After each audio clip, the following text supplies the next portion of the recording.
It's a me, Mario. I'm Luigi. And together, we're The Super Mario Bros. Howdy, welcome back to another BFD review. And today on BFD, we're the bros fighting dinosaurs, which is kind of accurate. Yeah, kind of. Fighting durdles. Yeah. We just got back from the theater, as you can tell, since that's how we do it with these.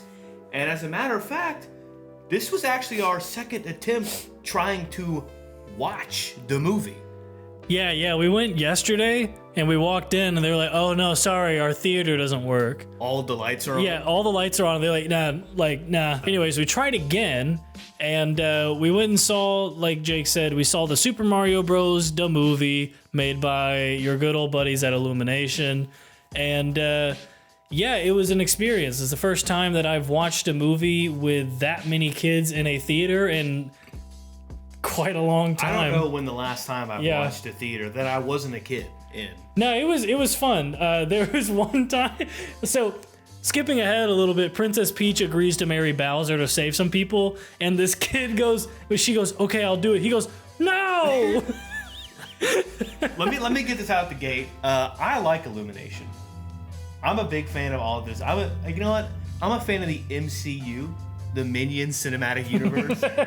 Yeah, I'm not. I like Despicable Me 1, and everything else that they've put out is at best passable, and at worst, Illumination. But we're not here to talk about Illumination. We're here to talk about the Super Mario Bros. Movie. And we're going to do a little bit differently. We're going to do some different categories this time. Yes, we're going to split this review, into TIK-TOK ability, Laughability, Kid sense, and then maybe we'll give final remarks at the end. Yeah. So on a scale of TIK-TOK ability, this one is I'm gonna cut that. Okay. On a scale of TIK-TOK ability, this movie might be the first movie that I have ever watched that is made for kids who are addicted to one social media app. Yes. So, it's like 60 seconds is generally a YouTube short, Instagram reel, TikTok, that's sort of the general length. I'm pretty sure this movie is divided up into 90, 60-second increments. Yeah. It honestly does not feel like you are in a room in the story for longer than 60 seconds.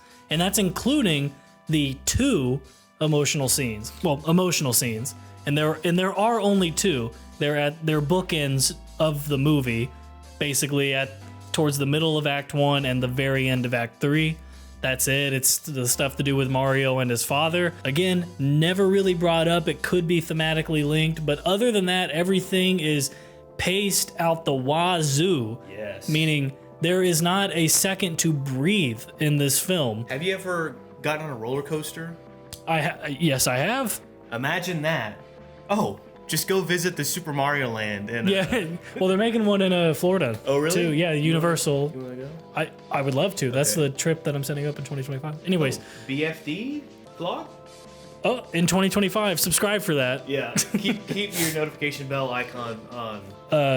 What's it called? Shitty about this movie is the fact that there is not a single scene in which a music piece is not playing. And again, that's all it is. It's music pieces and really lazy jokes. There are a few things that made us laugh. I don't know if it's because we were laughing at it or laughing with it. Yeah. But there were some things in there that I laughed because it was intended to make me laugh, and it did that. But for the most part, lazy jokes on top of musical cues, and then they just play a song from the Guardians of the Galaxy soundtrack, and then they're like, all right, there's our movie. Kyle's absolutely right. There is not a moment, and there should be several.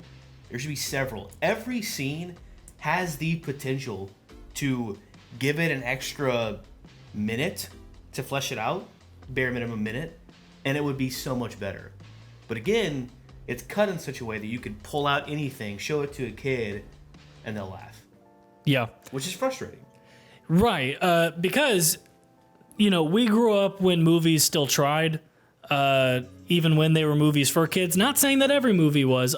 Like, by any stretch of the imagination, there were a lot of kids' movies that are really lazy, kind of boring, whatever. But, you watch it as a kid, whatever. But we grew up in a time in which we watched films that were made for kids as their primary audience and still respected them to be intelligent creatures. I'm thinking the entirety of the Disney Renaissance, but not even that. On top DreamWorks? of DreamWorks films in the early days. I'm Prince of Egypt, man. Like, holy shit. King of Dreams, dude. Yeah. We're at an age in our media landscape now where here's actually a perfect example. All right, this is Mario meeting Peach for the first time. Are we doing this? Yeah. Do you want me to? You're Peach. All right. Oh, I'm Peach. Yeah. So I'm like. And then Mario goes, "Hey, I need to come with you to, because of my brother." Show me your gumption. How? Like this. Boing, boing, boing, boing. Yeah, and that's it. And then he fails. And then she's like, she's still like, you tried. You tried. So. Yeah, she's just giving out participation trophies to Mario. Look, hey, I will take a participation trophy from her. All I'm saying. Jake kept leaning over to me in the theater, and he was like, I'd hit that. Put a picture up. Exactly. Vote in the comments whether or not you would let Princess Peach give you a participation trophy. Laughability. Yeah. Next section. Oh, do we give a TikTok rating? 9 out of 10. Yeah, TikTok rating. This is definitely like 9.5 out of 10. Laughability. I'll tell you what. I'm an easy guy to please. You hear that, Peach? I thought this movie was pretty funny. Kyle didn't as much. Yeah, I mean, I just kind of sat in the chair and again, like, my brain was just so overstimulated by watching what was essentially 90 TikTok reels in a row. And so and also at the same time, kids going, "I'm Mario." Yeah. I mean, I gotta go to the bathroom every 5 minutes. Yeah, so there was a lot going on, and I couldn't really get invested in the story, so I was just analyzing everything that was happening, and so that took me out of it a little bit more. But there were some funny things. I thought the star said one funny line, like the blue star from the galaxy, said one funny line, and then they just kept going on. So the star was having like an existential crisis, and it said one line like time is an illusion and so is hope. And that made me laugh because I was like, oh, that's funny because that came out of nowhere. And then it's like the writer's room wrote that and they're like, that's pretty good. They said, all right, they pulled a Jake. We're doing it again. Yeah, it was like a Jake, but they didn't do it enough for it to become funny again. Yeah. They just did it enough to where it's still on the spectrum of being really boring or annoying, I guess. And then the movie ends, and then the star comes back and is like, "Hey, that's the ending." Or is it? But now you're sad, and it was like directly talking to me, and I was like, "What the hell is this? Why would you do that? It's not funny." Like, there were a couple instances like that.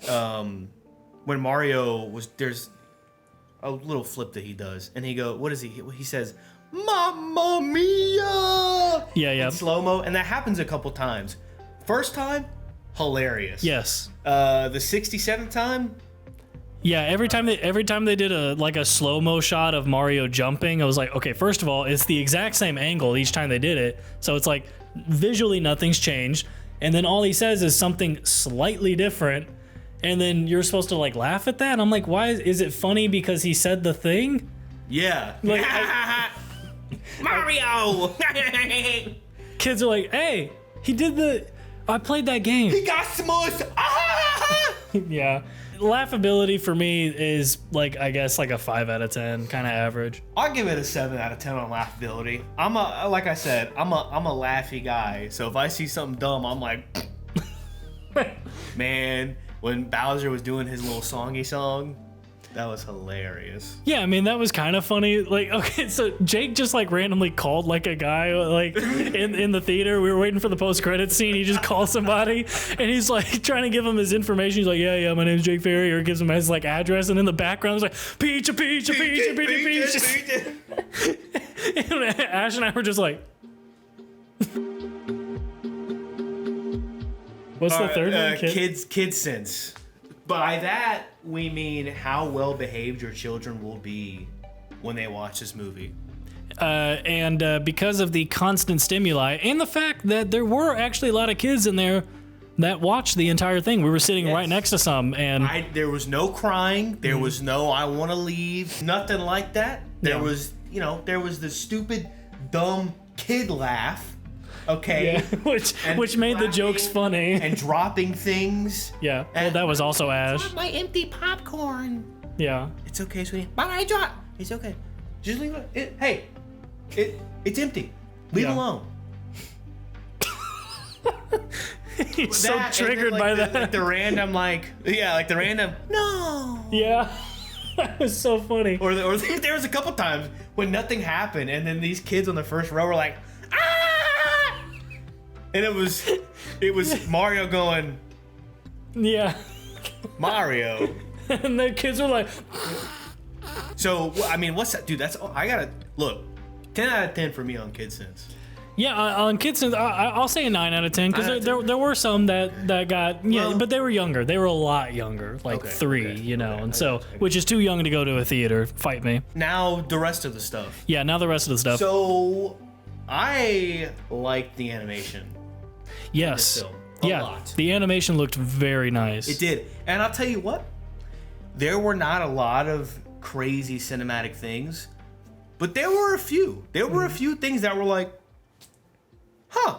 Mm-hmm. They used depth of field occasionally, which well, when Mario got really tiny, they basically put him on like what would have been like, I don't know, like a 300 lens. Yeah. And it was like little details like that I was like, oh wow, that's really nice. When they're trying to fix a leak in that first house, they have like a super wide angle and there's that going on, which is cool. Obviously, like the actual rendering of the animation was very crisp. The hair looks nice and all that stuff. And I thought the actual like animation, of like the actual like what the characters are doing and everything, I thought it looked pretty slick. I like overall the more goofy nature of those kinds of things. I am one of those people who I don't like photorealistic animation. I like the more floaty animation. As far as the story goes, I mean, I really don't know what I was expecting. Yeah. Because, I mean, all Mario games are just Bowser stole Peach, go... It's just a random narrative to get you to go play the game. And and that's fine for that kind of stuff. It's not like a narrative-based game. So they turned it into a movie. And so in a movie, you need an emotional connection to the character to want to see them do it. Whatever that is, the hero's journey kind of thing. I just, like... Again, when you treat your audience like they're 3-year-old kids, that's the only people who are going to enjoy it. You can have a kids movie in which the needs of the hero are deep and personal and emotional, and still have something hilarious. Go check out our children's animation video essay. I forgot what it's called. I'll link it below. Yes. I agree. The story, it just was flat. And again, I mean, it's. I hate to use the word "it's a kids movie" because again, like that doesn't mean anything. In the same sense that a Marvel film is a Marvel film, this was a kids movie. This was meant to entertain. The plot wasn't as bad. It was sort of interesting. Definitely the fact that Bowser didn't want to destroy anything. They definitely could have leaned into that a little bit more, a lot more actually. But the plot had solid ground, but like a lot of failed screenwriters, like myself, it wasn't executed well. And ultimately that's its folly. Well, in the execution, I think more specifically what it is that we understand on a surface level why people are doing things, but we have no concept as to why they want to do these things. The most understanding we get of a character is actually Princess Peach. Yeah. And the fact that she wound up there in the Mushroom Kingdom and then eventually she became princess, so it's an adopted family. She wants to protect them. Okay, fine. That works. It's not super deep, but hey, that works. That gives you motivation. Mario wants to be with Luigi because that's his brother. Yeah. Okay. We see at the very beginning, his parents are like, hey, why did you quit your job to do plumbing? And he's like, I want to. Yeah, his dad's like, gabagoo, you suck. Yeah, basically. And then at the end, his dad's like, gabagoo, you're pretty cool. Yeah, and it's like, okay. Yeah. Okay. Right. But again, we never got like a scene in the Dark Knight of the Soul, for instance, where Mario is just sitting. Oh my God, we did get that scene and they flew by it in 10 fucking seconds. Holy crap, dude. Yeah, well, I just remembered that. And that's sort of what this film looks like. There are several different ways to analyze a film. The one I use is from John Truby. But if you look at his story arc, there are like 22 points. And then there are 11 functioning points, right? This movie had 8 of those 22. It had a beat sheet, is what it had. Yeah. that's all they wrote. And then they're like, okay, just make things happen. Put Mario levels in there to get from point A to point B. Yeah. And that's what this movie felt like. Again, at the end of the day, I still don't really know why anybody's doing anything beyond surface level intentions. I never get a scene to just sit down with these characters and reflect upon the journey. We have a scene like that where Mario and Donkey Kong are stuck in the belly of the beast. This is the darkest moment. Dude. And they're there, and then they're both like, yeah, my dad... You suck. Yeah, and he's like, yeah, well, my dad doesn't like me. Well, my dad doesn't like me either. And that makes sense, because you suck. Yeah, well, you suck. All right, well... Anyways, let's go save the people. Like, it's that. That's the whole movie in a nutshell. It's just like, hey, random conflict. Come on. Yeah. Like, and it's just like, okay, what... Again, it's just the TikTokification of cinema, and this is where our media is heading. That's our title now. Yeah. We're seeing this in every single thing that we consume. We're watching The Mandalorian right now. I haven't watched the episode for this last week yet. Spoilers, you already know this. Yeah. Do you? Jack Black's in it. Yeah, I mean that's basically it. It's sad to see this. Sonic Again, 1 and 2 did it way better. I would agree. I wasn't like huge fan of those movies, but I will say that those did actually have emotional scenes in them. So that's it. Let us know, what do you rate this movie? Yeah, in total, because of what this speaks to of the future, because every single kid's movie is going to be like this is a 1 out of 10. I'm review bombing because I don't want to see stuff like this. I don't want to take my future kids to the theaters. I will not let them watch anything that came out after 2007. Oh, come on. Now Sonic 2 came out after 2007. Yeah, but 2007 is the year that Spider-Man 3 came out, and that's the last movie that they need to see. When they are 18, they can watch. When they're 18, they can watch the MCU. No, it's rated R. I think I'm going to give it like a 5. 5.5 maybe. 5 out of 10. 5 out of 10. I'll call it a 5. Yeah, well, and Chris gave this a 10 out of 10, so. Yeah. Apparently. If you like this video, go ahead and like this video. If you want to subscribe, go ahead and subscribe. Your buddies with film degree will be in the mail if you subscribe. Except Harry Styles enjoyers. Except for you guys. Don't even get me started. Watermelon sugar.